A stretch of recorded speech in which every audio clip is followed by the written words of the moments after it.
So there's a point in most founder-led businesses where revenue is increasing, the team is growing, and on paper everything looks like it's working. But internally, everything starts to feel slower. Projects take longer than they should, decisions don't close as quickly, and things move between people before anything actually gets done. And you find yourself stepping back into problems that really you thought were already handled.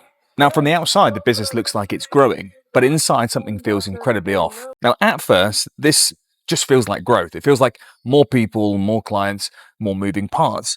But what most founders actually notice is that even though activity increases, momentum doesn't. Now, the business looks very busy, but it doesn't feel sharp.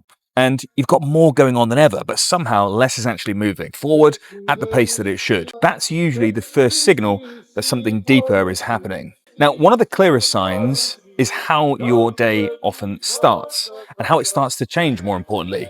So you begin the day knowing exactly what matters, but you end it reacting. You're answering questions, you're jumping into conversations, you're unblocking things.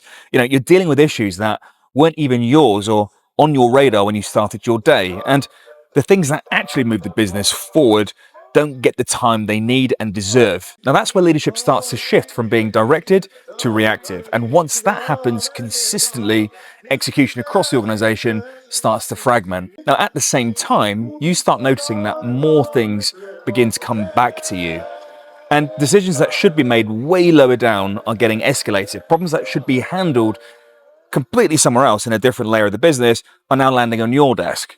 Now, at first, this feels like involvement. It feels like you're doing your due diligence. It feels like you're staying on top of your business and keeping your ear to the ground, like you're just staying close to the business. But structurally, what's happening here is that delegation is starting to break down, and the organization is becoming dependent on you for forwards motion. And what that creates is a bottleneck at the highest, most important leverage point inside the organization. Now, what's actually happening here isn't so much a strategy problem as much as it is execution starting to fragment and priorities are beginning to diffuse. Your decision making begins to slow down and delegation becomes far less effective. Communication in and of itself becomes less clean. And as these things compound, the organization becomes slower than its actual capability. And that's what I call systemic execution compression. It's that gap between what the business could produce and what it actually delivers. Now, this shows up in very practical, very obvious ways. It's that feeling of being busy all day, but nothing meaningful actually moving. It's important work that just keeps getting pushed back, and you don't get that uninterrupted time to think or execute. Projects don't actually fail in these conditions, but they drift, and everything starts to feel slightly harder than it should. It starts to feel like a slog.